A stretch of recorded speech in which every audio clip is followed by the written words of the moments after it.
Good morning and good afternoon বন্ধুরা। আজকে আমি শুরু করছি আমার ভিডিও। আজকে তোমাদেরকে দেখাবো ক্যাপসিকাম কিভাবে কাটা হয়, যেটা নুডলসে দেওয়ার জন্য। সেটা কিভাবে কাটা হয় জুলিয়ান কাটিং বলবো আমার হোটেল লাইনে থাকে। সেটা তোমাদেরকে দেখাবো কিভাবে কাটা হয়। বন্ধুরা, চলো আমরা দেখতে থাকি জুলিয়ান কাটিং কিভাবে হয়। প্রথমে আমার ক্যাপসিকামটাকে চারিদিক দিয়ে পিস পিস করে কেটে নেব। কেটে নেওয়ার পরে ওটার যে বীজগুলো থাকে ওগুলোকে ছাড়িয়ে নেব। ছাড়িয়ে নিয়ে এবার যেভাবে দেখা যাচ্ছে সেরকমভাবে এরকমভাবে তোমাদের ছাড়াতে হবে, যাতে না গালে লাগে আর কি। এরকমভাবে লম্বা লম্বা করে কেটে নেবো আমরা প্রথমে ক্যাপসিকাম। তারপরে বন্ধুরা দেখাবো আমি পেঁয়াজ কীভাবে আমরা কাটি জুলিয়ান করে ছুরিতে তাড়াতাড়ি। এই ছুরিতে কাটিংগুলো শিখতে বন্ধুরা অনেক কষ্ট হয়েছে, অনেক হাতও কেটেছি, সেটা নয়, তাও কষ্ট চালিয়ে যেতে হবে, শিখতে হবে। আর এই দেখো বন্ধুরা, এরকম ভাবে সাইড থেকে আমরা কাটি, যাতে এটা লম্বা লম্বা করে পাতলা পাতলা ভাবে সুন্দর করে কাটা হয়। এটা আমরা লম্বা লম্বা ভাবে কেটে নিচ্ছি, প্রায় দুটো তিনটে ক্যাপসিকাম আমরা কেটে নেব, যেরকম পরিমাণে আগে মানে আমাদের আনাজ লাগে আর কি। প্রথমে আমরা হোটেল লাইনে এটাকে মির্জা বলি, সেই মির্জাটা আমরা কেটে রেখে দেবো সাইড করে। তারপরে যখন অর্ডার আসবে তখন এখান থেকে বের করে অল্প অল্প করে তখন আমরা মারতে থাকবো। তার জন্য বন্ধুরা এই দেখো, পুরো প্রায় দুটো থেকে তিনটে ক্যাপসিকাম বড় বড় এরকম করে কেটে নিচ্ছি। কেটে নেওয়ার পরে তারপরে আমি দেখাবো তোমাকে যে পেঁয়াজ কি করে কাটিয়ে নেব। পেঁয়াজও কাটি সেম পদ্ধতিতে, বাট অন্যান্যরা কাটে যেরকম সাইড করে, আমরা কাটি লম্বা লম্বা করে কাটবো। আগে প্রথমে আমরা জুলিয়ান করে কেটে নিচ্ছি ক্যাপসিকাম। এই তো বন্ধুরা হয়ে এসছে। এবারে এবারে তোমাদেরকে দেখাবো পেঁয়াজ কাটা। এবারে সবগুলোকে আমরা তুলে নিচ্ছি একটা বাটির মধ্যে। তুলে নিয়ে এবারে আমরা পেঁয়াজগুলো পেঁয়াজ ছেলার পর এগুলো লম্বা লম্বা করে আমরা কেটে নিচ্ছি, যাতে আমরা ভালো করে দিতে পারি আর কি খাবারটা।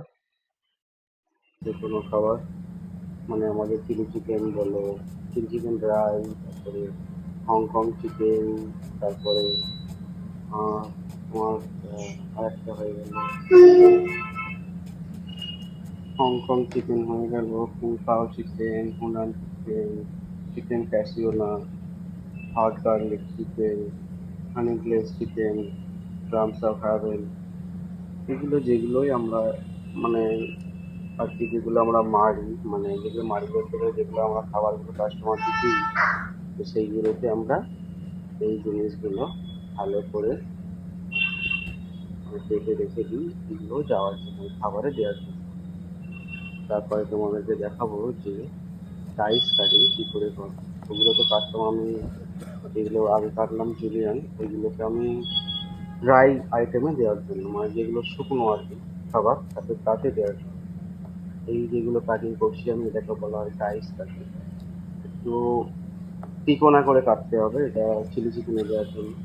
চিকন চিকন করে কাটি, চিকন চিকন করে কেটে চিলি চিকেনে দিলে এটা সুন্দর লাগবে দেখতে, আর খেতেও ভালো লাগবে। তো প্রথমে চিকন করে কেটে নিলাম এটা ক্যাপসিকামটা। এবার আর একবার কেটে নেব চিকন করে পেঁয়াজ। তার জন্য পেঁয়াজ ছেলা ছিল, তার জন্য পেঁয়াজ ছেলা থাকার পরেও আমি তোমাদের এই সাইড সাইড করে কাটবো। এই সাইড সাইড করে কেটে নিলাম। কেটে নিয়ে বাবা, তখন আমার চোখটা কি জ্বলছিল একটু। তারপরে বন্ধুরা যা চোখ জ্বলছিল তোমাদের কি বলবো। তারপরে চিকেনটা নিলাম, চিকেনটা নিয়ে চিলি চিকেনের জন্য চিকেনের পিস করবো। এটা হলো বোনলেস পিস, মানে চিকেনের যে মুরগির যে বুকের পার্টটা হয়, সেই পার্ট থেকে হাড়গুলো বার করে এই বোনলেসটা বার হয়। সেগুলোকে প্রথমে ভালো করে ধুয়ে নিয়েছিলাম। ধুয়ে নেওয়ার পরে তারপরে এগুলোকে ছোটো ছোটো করে টুকরো টুকরো করে কেটে নেব।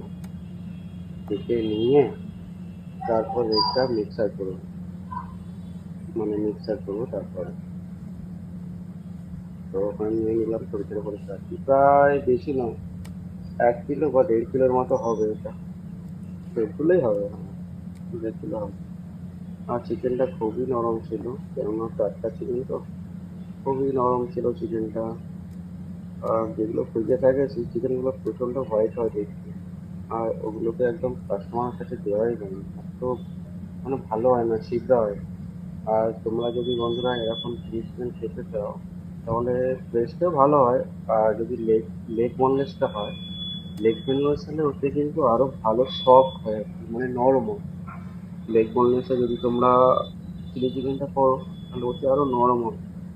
আমি যেরকম প্রসেসে দেখাচ্ছি এরকম প্রসেসেই তোমরা করবে, হয় করতে পারবে সেরকম বড়, মানে আহামরি কিছু নয় আর কি, রকেট সায়েন্স কিছু নেই, ঘরেতেই করতে পারো তোমরা। এই দেখো বন্ধুরা, এরকম ভাবে আমরা প্রথমে ছোটো ছোটো ছোটো করে কেটে নিচ্ছি।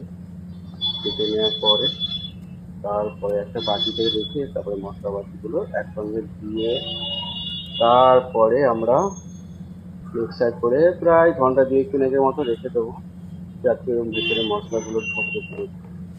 এরকম করে পুরোটা আমি কেটে নিচ্ছি, ছোটো ছোটো ছোটো ছোটো করে কেটে নিচ্ছি। বেশি ছোটো করে কাটলে আবার প্রোটিনটা মোটা হয়ে যাবে।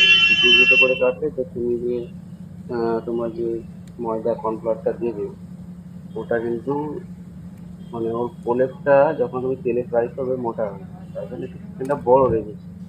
কারণ কাস্টমারকে তো দেখতে হবে, সবাইকেই দেখে চলতে হবে না। কাস্টমার খেতে এসে যদি বলে না আমি চিকেনই পেলাম না, তখন কি হবে? তার জন্য ওই দেখো ম্যারিনেশনের জন্য আমরা কিনে নেবো 3টে ডিম দিয়ে দিলাম, প্রায় 1 কিলো চিকেন ছিল তো 3টে ডিম দিলাম।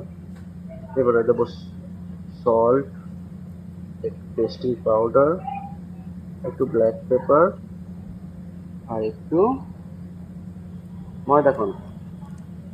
এই প্রথমে টেস্টিং যেগুলো সব লাগবে, সল্ট, পেপার, তারপর টেস্টিং পাউডার, এগুলো সব দিয়ে ভালো করে মিশিয়ে নিচ্ছি এটাকে। মিশিয়ে নেওয়ার পরে এবারে খালি কিছুই না, ময়দা কর্নফ্লাওয়ার দিয়ে রেখে দেবো। তারপরে বন্ধুরা ফ্রাই করে খেয়ে দেখবে একটা, যদি না এত সফট লাগবে, পুরো মুখের মধ্যে মেল্ট হয়ে যাবে। যদি না বুঝতে পারো আমাকে বলবে কমেন্টে, আমি আরো ভালো করে বলে দেবো। এই দেখো বন্ধুরা, এটা দিয়ে দিলাম আমি। আদা রসুনটা লাস্টে দিলাম, কারণ আমি ভুলে গেছিলাম আগে আগে দেবো বলে। কিন্তু আদা রসুন বাটা ছিল, ওটা আমি লাস্টে দিয়েছি। প্রথমে দিলে ওটা আরো সুন্দর ভালো ভাবে মিশবে, কিন্তু লাস্টে দিলেও মিশবে সেটা নয়। একটু ভালো করে এটা মিশিয়ে নিচ্ছি, যাতে একটু কাদা কাদা টাইপ হয় আর কি। কেননা কাদা কাদা টাইপ না হলে একদম পাতলা হয়ে গেলে তেলে ছাড়তেই পারবো না। গায়েতে যে প্রলেপটা লাগবে সেটা লাগবেই না, ছিঁড়ে খুলে যাবে। তার জন্য হালকা একটু জল দিচ্ছি, হালকা জল, যাতে কি হয়, এটা লাগে মানে একটু ভালো করে মিক্সটা হয়। আর আমি হাত দিয়ে মেশাচ্ছি কেন বন্ধুরা, আমার হাতটা ধোয়া।